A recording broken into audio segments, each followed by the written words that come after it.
Bom, 20 horas, vamos começar.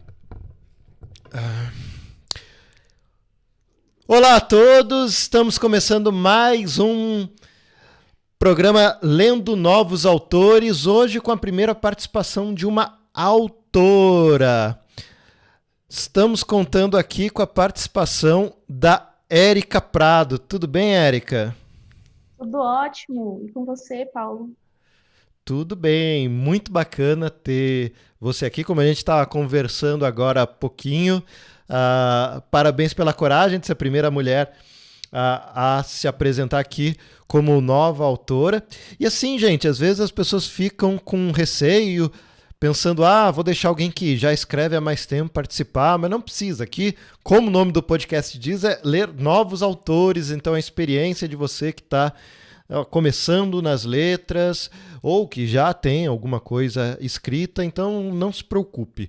Vamos conversar, vamos criar esse hábito das pessoas acompanharem quem está começando a escrever também, criar comunidades em volta dos escritores e fortalecer a comunidade de escrita nacional, né? Para isso que a gente tem esse programa aqui.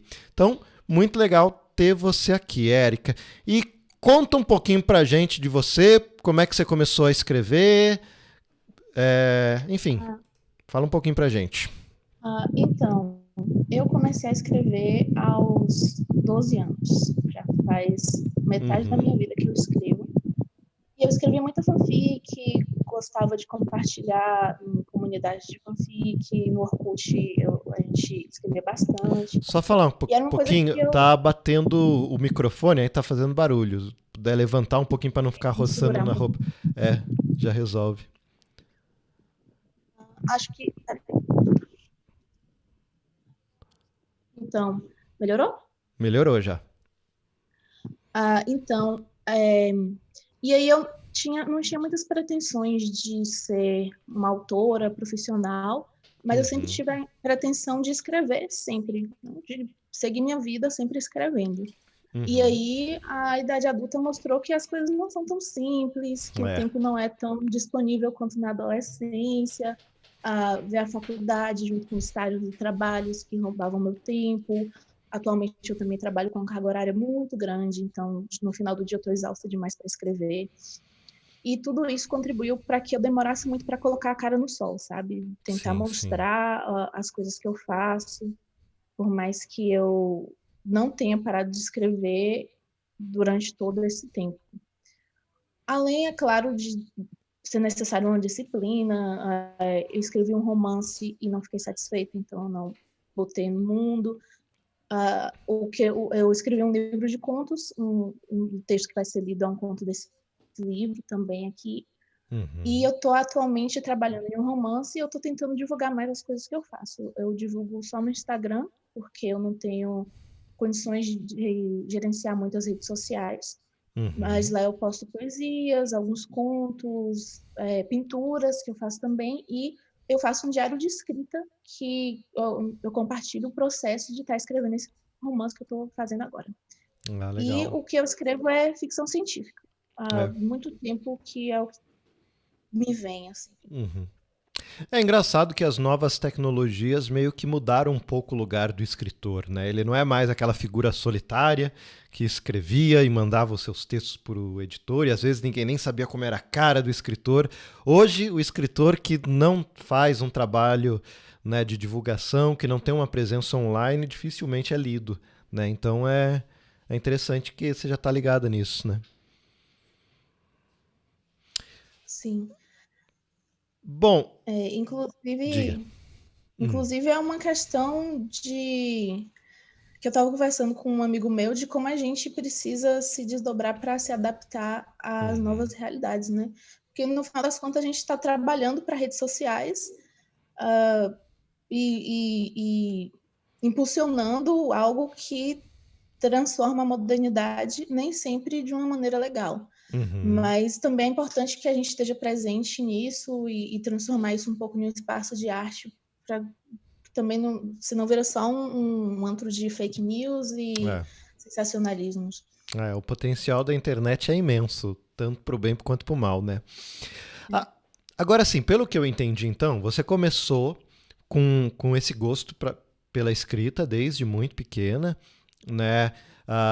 E aí veio toda aquela ideia romântica, né? De viver, de escrever, de que a escrita é o mais essencial para a vida e a vida adulta não é tão fácil. Mas eu, como ator também, passei por coisas parecidas.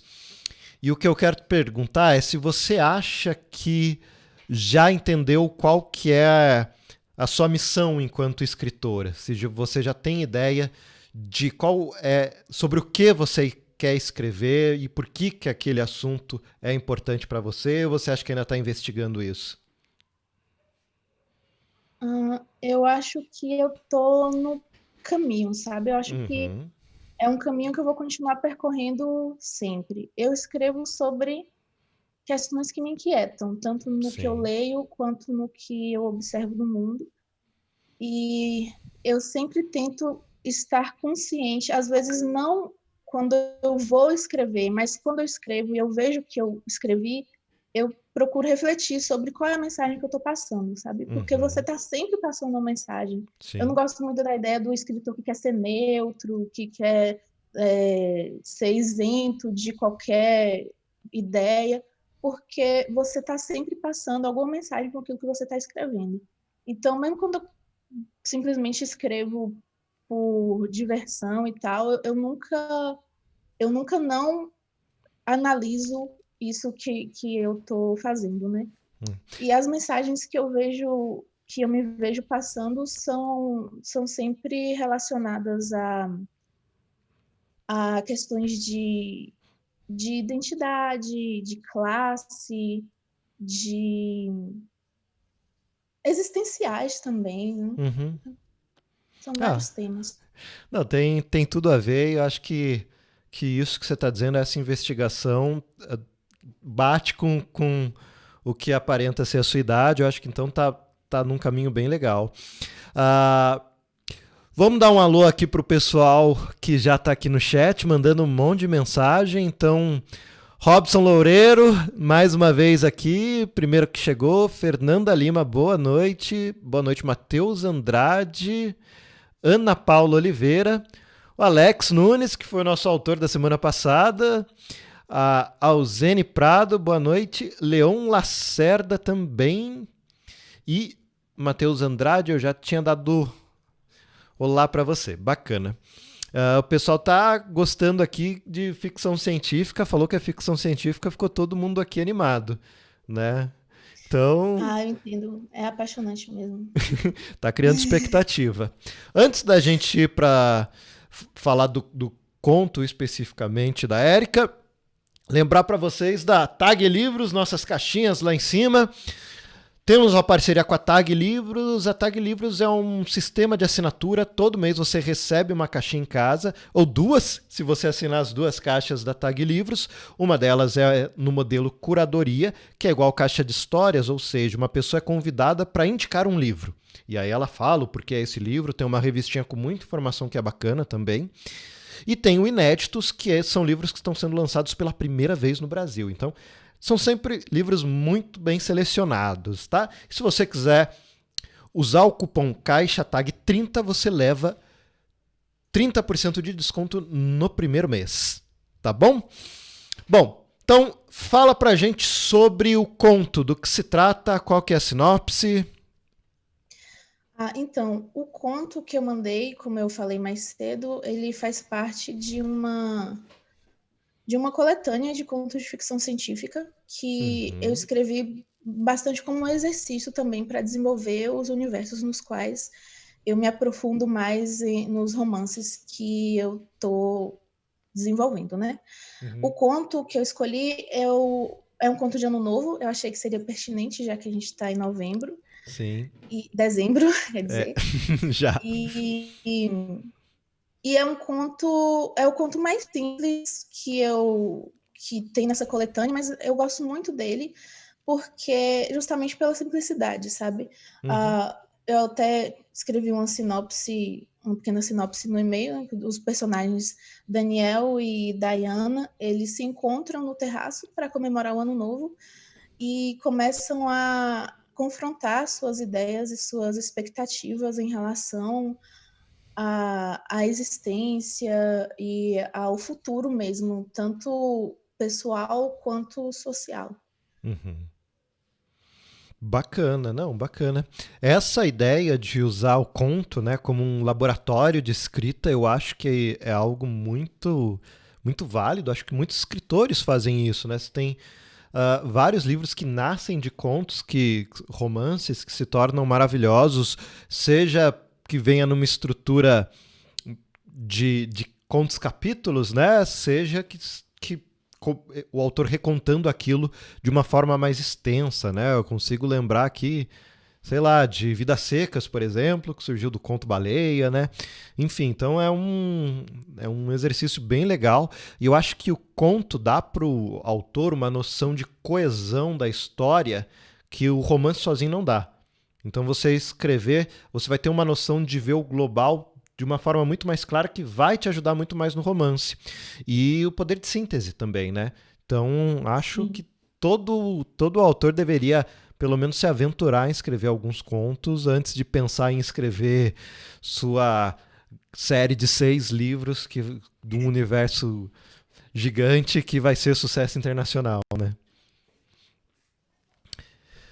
Bom, e você falou, então, que é um conto que se passa no Ano Novo, mas qual que é a história, qual que é a trama?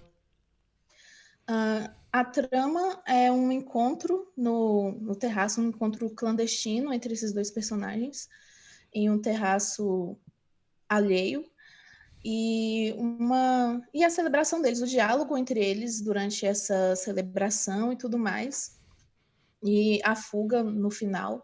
É um conto curto, aí eu escolhi ele justamente por causa disso, porque a maioria dos contos que eu escrevi acabaram ficando enormes, de 20 páginas e tal. E a trama é essa. Não tem muito... Tá, então vamos ver o que é que eles estão fazendo lá em cima. Né? Se é uma discussão sobre a vida, o universo e tudo mais, ou se é algo mais íntimo deles. Ana Paula Oliveira diz que conto é um dos gêneros favoritos dela, justamente pela profundidade e tensão que ele carrega por si só. Legal. Muito bacana. Bom, vamos para o conto. Deixa eu arrumar nossa janela aqui.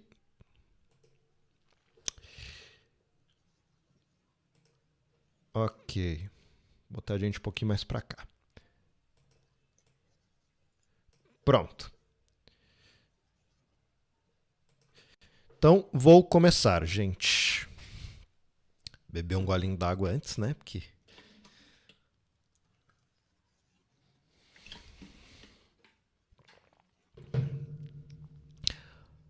Mudanças, por Érica Prado. É tempo de renovação. Página 1 de 365. Adeus, ano velho. Ano novo, vida nova. Repito antigos mantras motivadores que supostamente causam epifanias. Fecho os olhos e respiro fundo, tentando sentir algo relacionado ao fim e a um novo começo. Nada muda. Diana prometeu que chegaria antes da virada. Este terraço é o lugar preferido dela. E por isso vim, mesmo pertencendo às sombras, ao nível do chão, à pressão atmosférica, ao nível do mar. O mais distante possível de tantos fogos e luzes e da vastidão do céu, que faz eu me sentir no fundo escuro de uma piscina daqui de cima. Pelo menos estou sozinho. Acendo um cigarro. Por que há tantas lâmpadas nessa cobertura? Passo a mão na frente de um sinalizador ao meu lado, tentando fazer um teatro de sombras, mas não há nuvens no céu para receberem a projeção. Olho para baixo.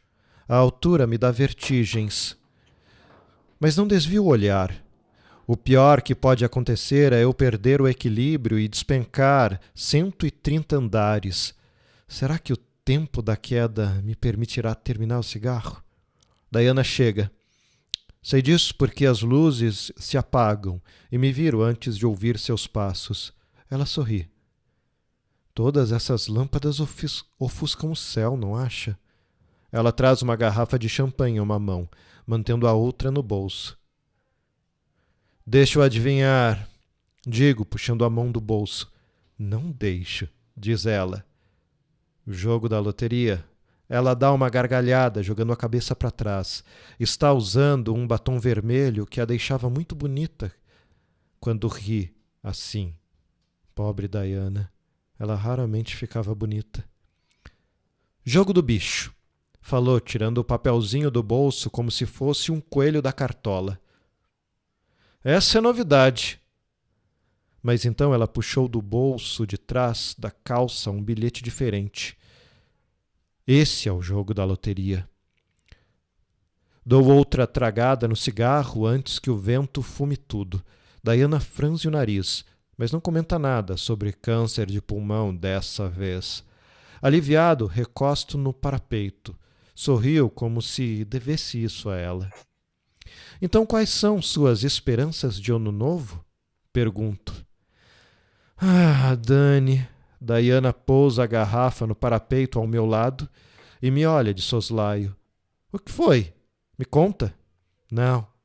Você vai rir do meu otimismo, diz. Não vou não. Eu digo, mas os cantos dos lábios já começavam a se repuxar. Vai sim. Toda vez que digo que estou bem, você pergunta se eu não vi as notícias. Não seja injusta. Não é toda vez. Ela continuou em silêncio, entretanto, o olhar desviando do céu para a cidade lá embaixo, os lábios apertados como se segurasse. Deixa eu adivinhar, digo. Não! Ela retruca. Você tem um plano de 12 passos para tornar sua vida saudável, plena e feliz. São 18 passos esse ano. Ah, é? É, diz ela. Dessa vez vai dar certo. Tento disfarçar minha risada com uma tosse, mas ela me dá um soco no ombro mesmo assim. Eu sabia que você ia rir de mim, ela diz. Não, não, digo. É a fumaça do cigarro que me fez. O cigarro já apagou, otário. Mas ela está sorrindo. Há uma minhoca de cinzas na ponta do cigarro, já todo consumido. Era por causa disso que eu fumava, no começo, pelos momentos em que a conversa estava interessante, e eu me esquecia do cigarro, deixando-o devorar-se sozinho. Era olhar para baixo, para a ponta dos dedos, e notar que metade dele se foi sem que eu desse um trago. Eu ansiava por lembrar a sensação, mas agora, batendo na bunda do cigarro para espantar as cinzas, eu sinto que isso não me pertence mais. Então por que estou aqui? Largo a bituca e a deixo despencar 130 andares. O mundo pode acabar, diz Diana. Mas é claro que pode, tudo acaba. Eu estou falando do fim do milênio, cabeçudo. O mundo pode acabar à meia-noite. Tomara. Ela gargalha e eu pego a garrafa de champanhe para examinar. O orçamento aumentou? Pergunto. É uma bebida de péssima qualidade, mas ainda melhor que as de costume. Palhaço! Diz ela, puxando a garrafa de volta.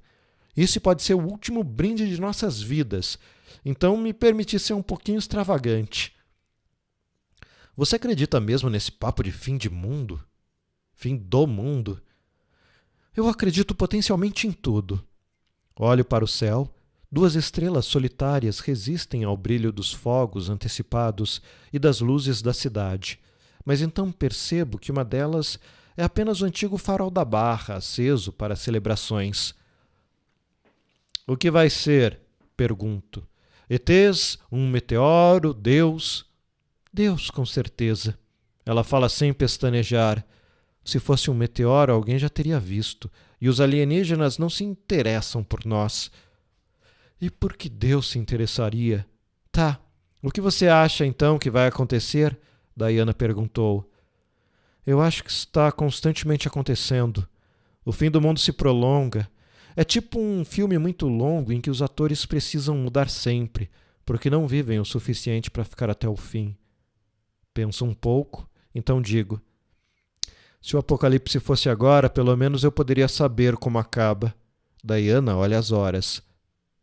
Faço o mesmo. Faltam 5 minutos para meia-noite. Você pode saber como acaba o ano, diz ela. Por isso que inventaram os anos, dá a sensação de início, meio e fim. Mas nada muda. Ah, é? Ela diz. Tinha esquecido que você não acredita em anos. Não é isso, Dai. Nem meses, nem dia, nem horas. Ela está rindo. Eu sei que é assim que o tempo está dividido, ok? Digo. Você não acredita no tempo, Daniel. Ah, cala a boca! Ela está tremendo, com uma gargalhada contida. É contagiante, mas permaneço sério. Eu acredito que dividir o tempo é uma boa forma de organizar acontecimentos. Digo, mas não que cada ano é uma vida nova, que as coisas voltam a começar todo 1º de janeiro. Ah, mas isso não serve só para o passado. As pessoas planejam um futuro graças aos anos e executam suas tarefas de acordo com o tempo e descansam quando o ano acaba. Isso não é natural. Mas é como acontece na prática. Esse ano nós tivemos uma ampliação considerável da cidade, 2 reformas nos prédios aéreos e os tênis voadores ficaram muito baratos. E ano que vem nós vamos receber 12 viajantes do tempo na universidade e 5 frotas espaciais estarão voltando do espaço. E as evidências de vida inteligente serão testadas. E se forem comprovadas, esse vai ser para sempre o ano que isso aconteceu. Isso só nessa cidade. Um monte de coisas acontece. Isso faz com que tudo mude. E ainda assim você pegar um livro escrito 500, 1000, 2000 anos atrás, vai se identificar com ele como se tivesse sido escrito ontem. Acontecimentos não são sinônimos de mudanças, porque nós não mudamos. Estamos sempre com medo das mesmas coisas, odiando em grupo, tentando fazer os outros serem iguais a nós, enquanto conservamos as desigualdades intactas. Ainda temos nosso comportamento padronizado sob a pena de não sermos aceitos em sociedade, buscando uma maneira de sermos felizes, mas nunca nada é o suficiente. Você tem que parar de ficar lendo esses livros velhos, garoto. Eles nunca ficam velhos. Esse é o problema. Ele me encara longamente. Tem um semblante sério agora, mas eu preferia que estivesse rindo das coisas que eu digo. De repente eu percebo que ela é a última gota de otimismo em toda a minha vida, e não quero convencê-la a pensar como eu. Por isso que você sempre foi mais legal que eu digo. Bagunçando seu cabelo, ela se afasta tentando ajeitar os fios. Dan, você só me atura porque eu te obrigo, diz. Sorrio porque sei que ela vai gostar. Né? Digo. Eu preciso que alguém me sacuda às vezes. Olha as horas. Faltam 2 minutos. Vai começar, Dai. Ela não reage. Fica quieta, olhando para o nada. A observo. Será que a contagiei? Será que a infectei com essa sensação de estar preso no tempo, engaiolado na história? Mas então ela começa a dar pulinhos de um lado para o outro e esfregar as mãos com o bilhete de loteria entre elas. Sorriu aliviado. É agora, Dani. 60 segundos. Só energias positivas agora, ok? Boas vibrações no ar. Ela ergue os 2 braços como uma vitoriosa. Esse vai ser o ano. Quase posso sentir a terra enquanto ela gira. Chupa 3º milênio, 4º milênio vai ser melhor. Grita comigo, Dani. Vai se fuder, ano 3000. Grito como se o ano 3000 estivesse passando lá embaixo na rua. Vai se fuder, vai se fuder. É isso aí, filha da puta, 3000 é o caralho, aqui é 18 metas, porra. O champanhe, sacode ele. Ela pega a garrafa e começa a sacudir. 10, 9, 8, 7, 6. Dani, eu esqueci os copos. 2, 1. Diana me encharca todo com a espuma. Eu fico rindo de mim, então corro para abraçá-la, molhá-la também. Ficamos abraçados e rindo. Feliz 3001, Dani. Feliz 3001. Aqui de cima, os fogos parecem uma chuva colorida. Algumas fagulhas caem sobre nós, fazendo marcas chamuscadas nas roupas. Ficamos deitados no chão, como se em um sonho em que nada pode nos atingir. A garrafa pende ao nosso lado pela metade. Essa champanhe tem um gosto pior do que o das mais baratas. Estamos rindo por causa disso agora. Diana dá aquela gargalhada que a deixa bonita, mas a bebida borrou o seu batom barato. Estou vivendo ao invés de pensar doentiamente sobre a vida. Respiro aliviado. É como se o ano novo varresse os problemas do velho, um sentimento irracional. Acho que nós dois precisávamos disso. Essa poderia ser minha cama, diz ela. Essa poderia ser minha cama, diz ela, roçando os dedos no chão ao seu lado. Não está mais olhando os fogos, mas sim de olhos fechados. Temos que ir, Dai. Digo, quando os fogos começam a minguar. Só mais um minuto, pede. Seguro sua mão e dou um beijo. Tudo bem. Ficamos lá até a última fagulha sumir do céu, até os pontos de luz sumirem da nossa visão. 5 novas estrelas aparecem para mim. São mais bonitas que o espetáculo de cor e pólvora de agora a pouco. Ei, vocês aí! As luzes se acendem e nos agitamos como morcegos. Dai, vamos! Eu digo. Espera aí, eu tenho que calçar o sapato. Por que você foi tirar o sapato? Um homem termina de subir a escada que dava para a cobertura. Cambaleia um pouco, trazendo uma reluzente taça na mão. Pelo menos não é um guarda. Parados aí! Diana termina de calçar os sapatos e faz menção de voltar para pegar a garrafa de champanhe, mas a puxo de volta em direção ao parapeito da cobertura. Feliz ano novo, moço! Diz ela antes de pularmos. Despencamos 5 dos 130 andares antes de nossos tênis voadores começarem a funcionar, a tempo de ver se apagar a sinalização que dizia espaço aéreo fechado durante queima de fogos. Para sua segurança, mantenha-se longe dos telhados. Ao redor, alguns jovens também fogem às pressas dos topos dos prédios alheios, enquanto a multidão começava a sair da superfície e circular pelo ar. Quem conseguiu um espaço na praia para ver os fogos deve ficar por lá para festejar a virada. Mas agora que a festa pode ser no ar, também as vagas se ampliam. E é para lá que Diana vai. Acima de todos, as coberturas devem estar sendo ocupados por seus moradores ricos em suas festas caras e distintas. Os trabalhadores que tiveram o luxo da pausa agora retornam a seus serviços. Ano que vem a gente devia subir em um com piscina, diz Diana, apontando para os prédios. Ela se despede e vai embora. Meus pés finalmente tocam a superfície e resolvo ir caminhando até em casa. A cidade aos poucos é devolvida a seus verdadeiros donos. Um mantra antigo me vem à mente. Dai a César o que é de César. Digo para ninguém. 3.000 anos e César ainda está recebendo o que é dele. Nada muda. Ok, então este foi o conto da Érica. Ok, voltando. Ok. Então esse foi o conto da Érica, gente. Deixa eu melhorar aqui a gente. Ponto. Bacana, Érica, gostei bastante, principalmente do tom da escrita, a fala tá bem fluida, né? E isso tá bem legal. O elemento de ficção científica dá para perceber que é só uma ambientação, na verdade nem precisava ser, né? Exato. Esse texto foi escrito há alguns anos novos atrás, e eu estava pensando sobre essa ideia de que o ano novo é uma vida nova, de que tudo muda. Mas aí eu comecei a pensar nas estruturas também, né, da sociedade, nos valores, e imaginei como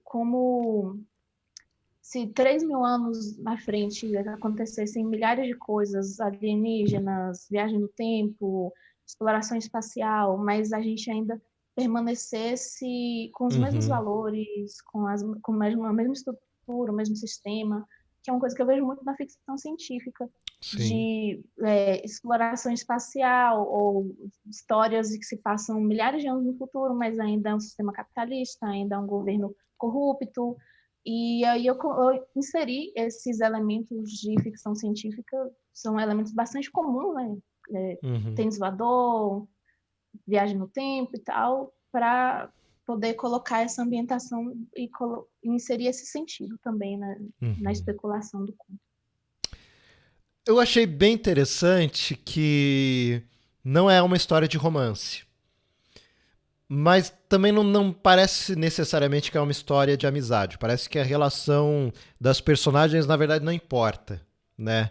Se ele gosta dela, se ela gosta dele, se eles são só amigos, se eles são irmãos, tanto faz.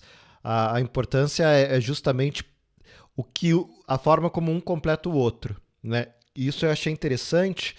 Na verdade, eu achei que é como se fosse um pouco...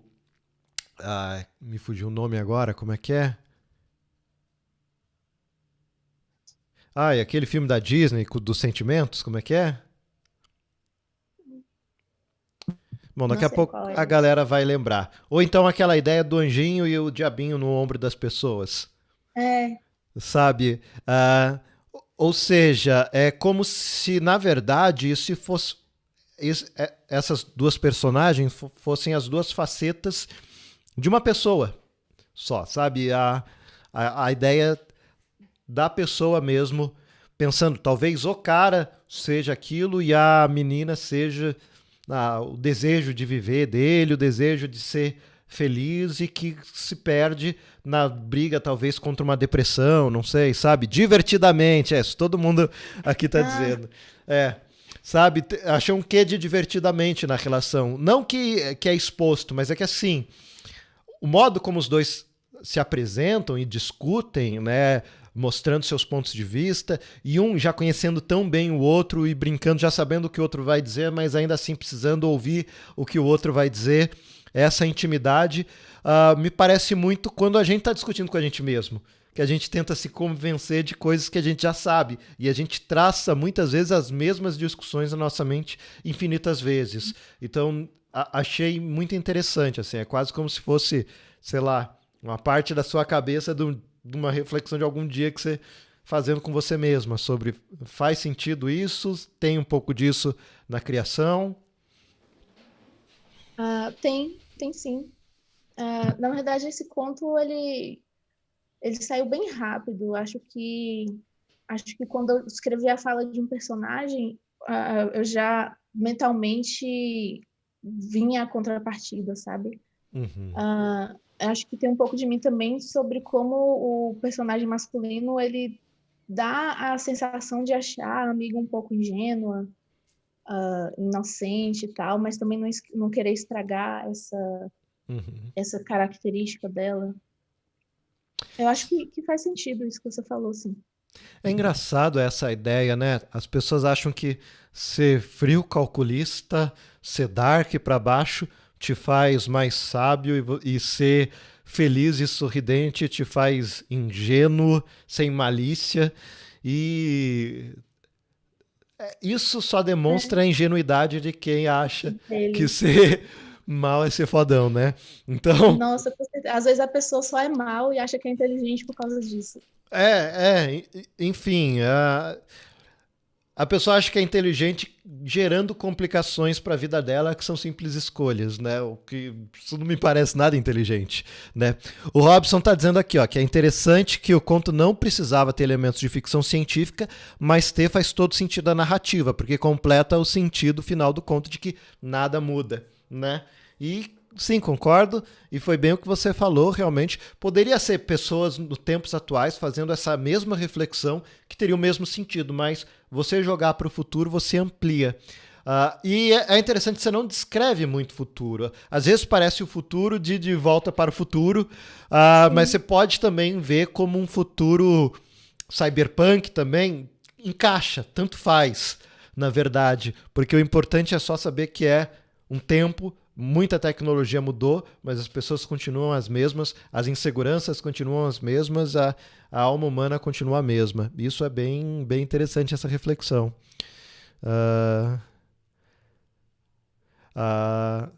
Jade Pires gostou da análise. O Leão não viu divertidamente, mas viu Aladdin. O Robson dizendo às vezes a pessoa só é má, mas acho que é inteligente, citando a sua fala.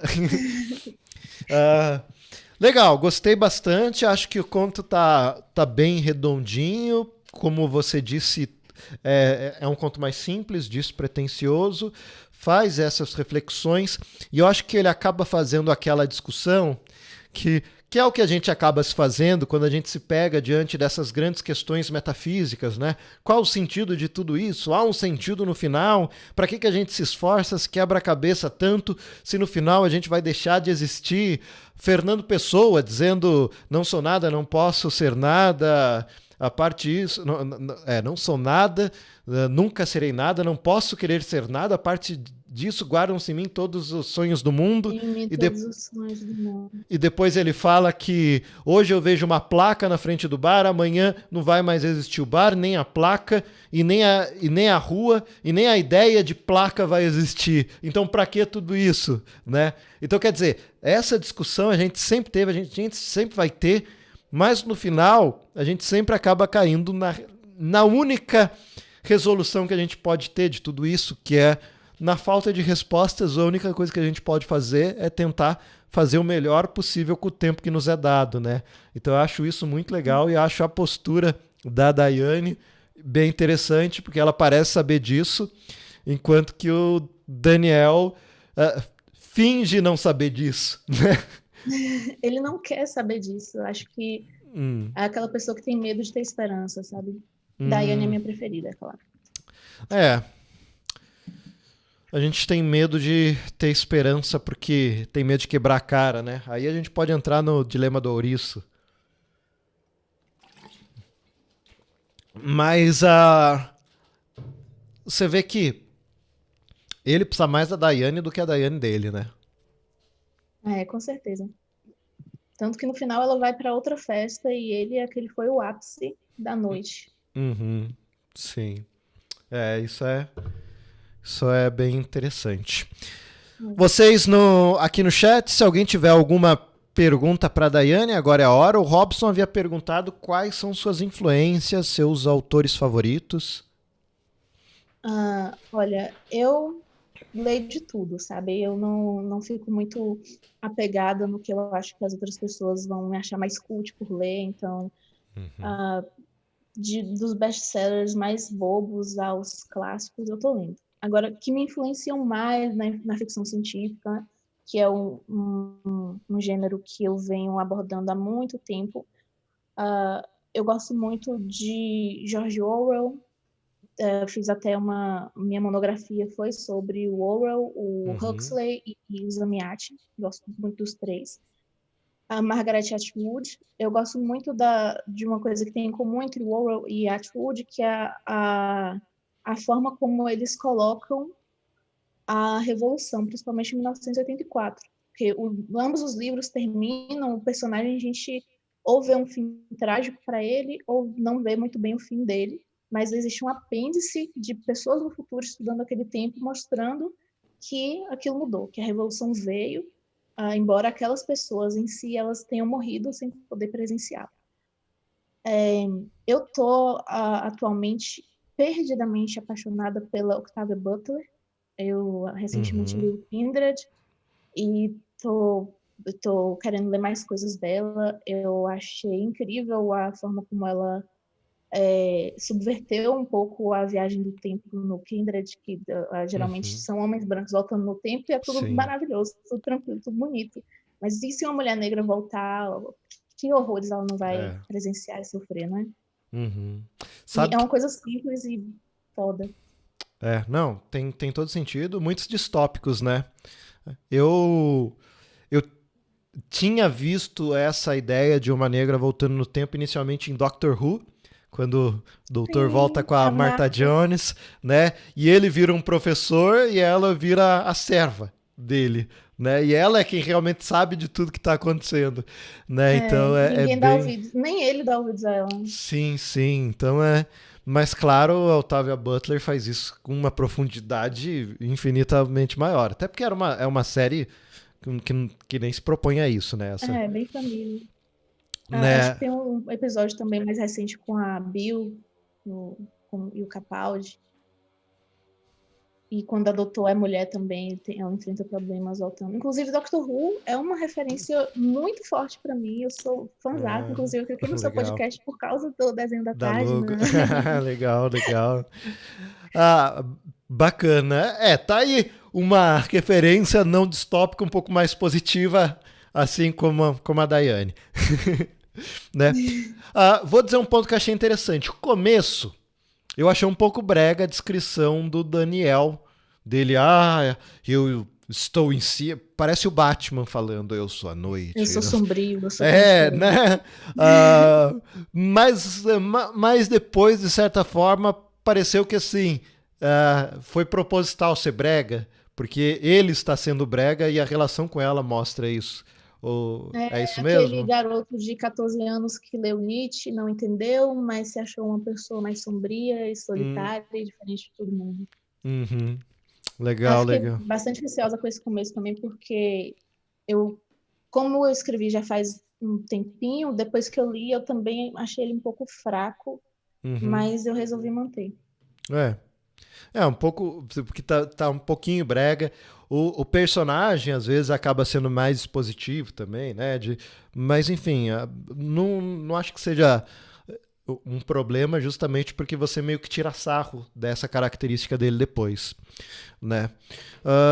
O Leon disse aqui que a sensação do mundo estar acabando, mas no anos 3000 e a gente tentando aproveitar as migalhas desse fim de mundo, acho que reflete a falta de esperança e a atitude blasé da nossa geração. Eu acho que, de certa forma, você conseguiu capturar o sentimento que a gente está nesse momento agora, nesse fim de ano, num ano perdido pela pandemia, um ano que vai entrar para a nossa história, que já viveu momentos históricos bem impactantes, como 11 de setembro, como a mudança do mundo pela internet. Você é um pouco mais nova do que eu, mas assim, já vai viver mais coisas do que eu, provavelmente.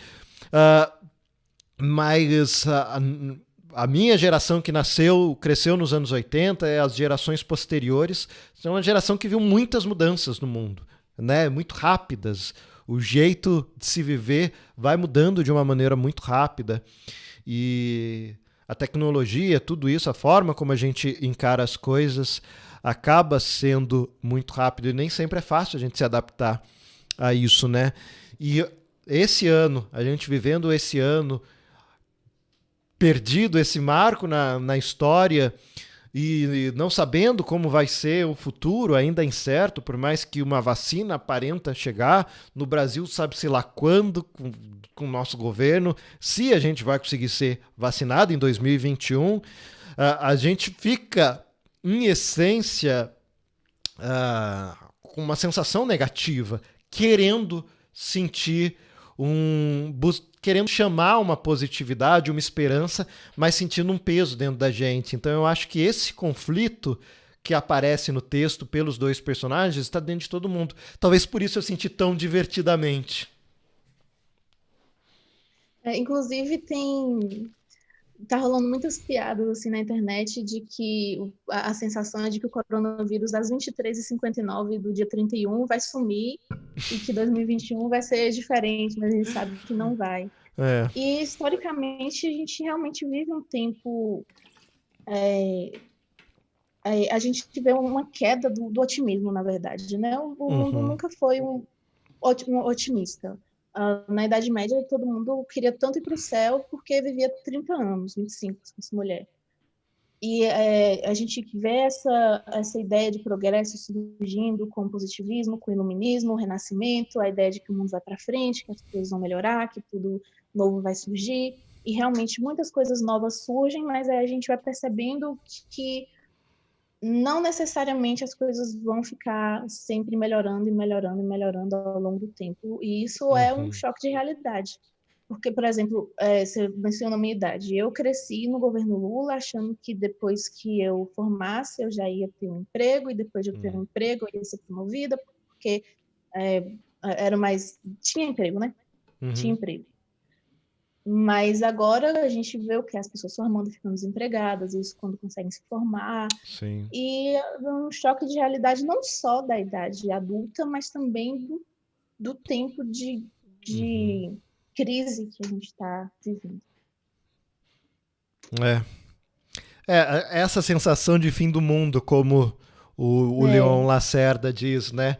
Que é engraçado, falando, o mundo pode acabar. Quantos fins de mundo a gente já não passou, né?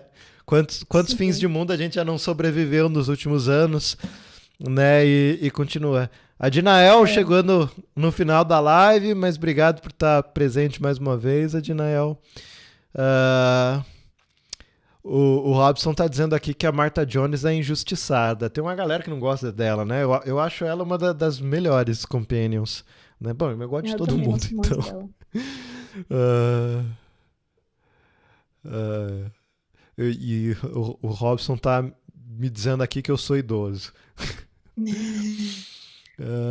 A Jade tá dizendo que gostou do começo, não achou brega. Eu não disse que não gostei. Eu só achei que inicialmente brega, mas como eu disse, achei que se justificou na trama depois. Existe uma ode ao pessimismo, o humor depreciativo tá no auge. Talvez, Borá faz tanto sentido, de certa forma, talvez por conta disso, né?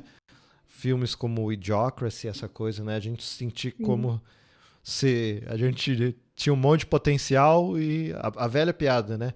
Em 2000, no ano 2000 a gente vai ter carros voadores e a Terra é plana, né? Então... agora a luta é sobreviver, a Paula Oliveira está dizendo, Ana Paula Oliveira. Uma crise econômica de saúde pública. Todo mundo aqui está comentando, a Jade comentou isso, a galera comentando dessas sensações que temos vivendo.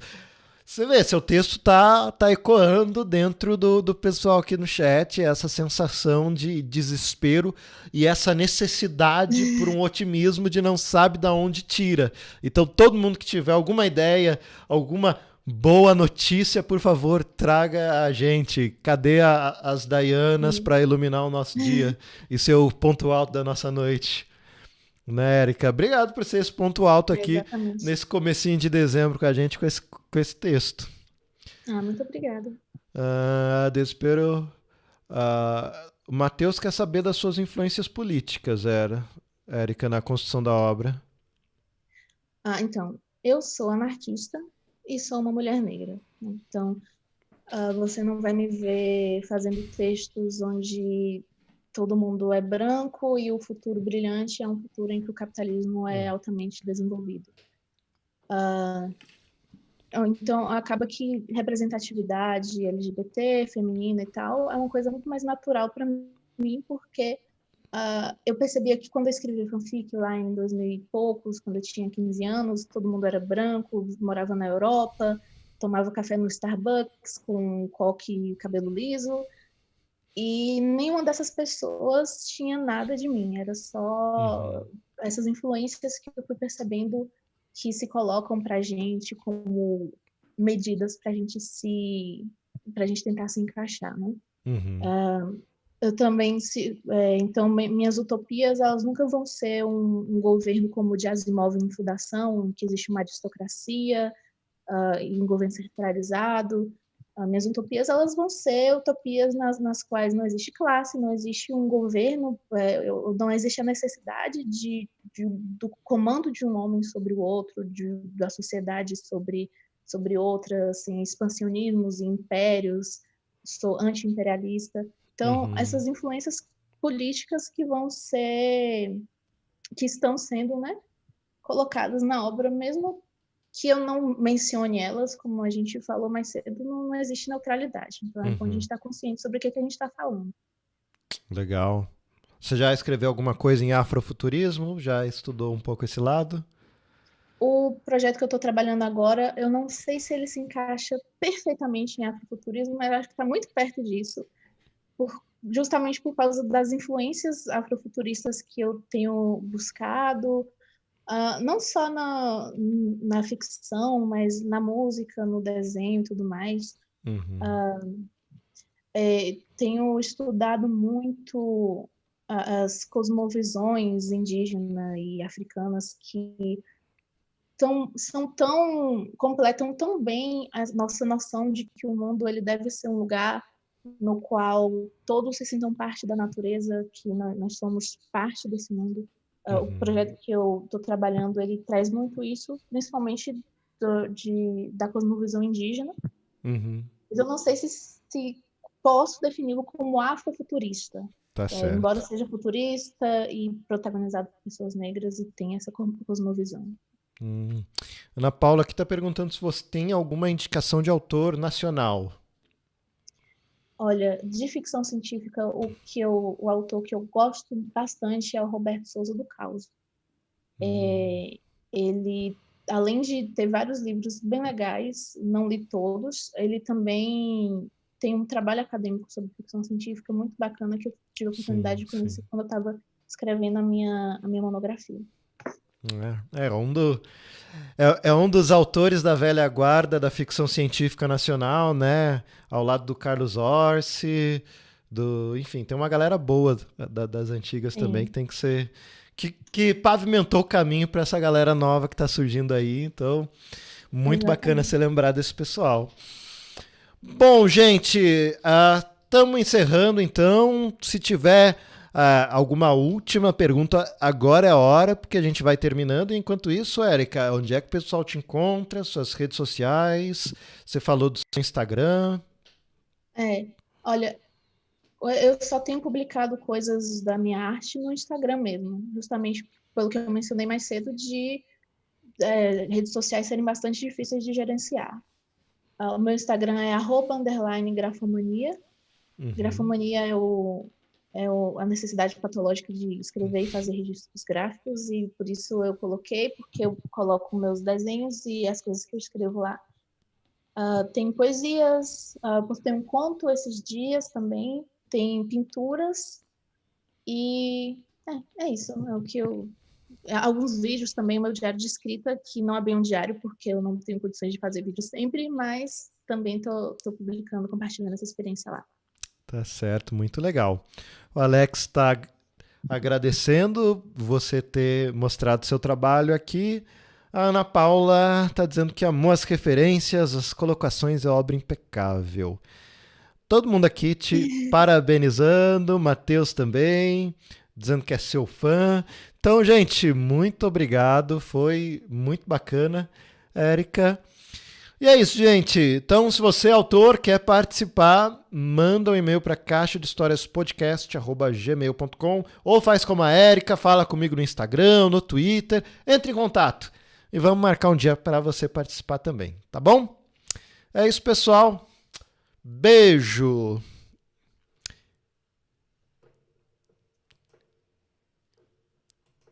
Encerramos.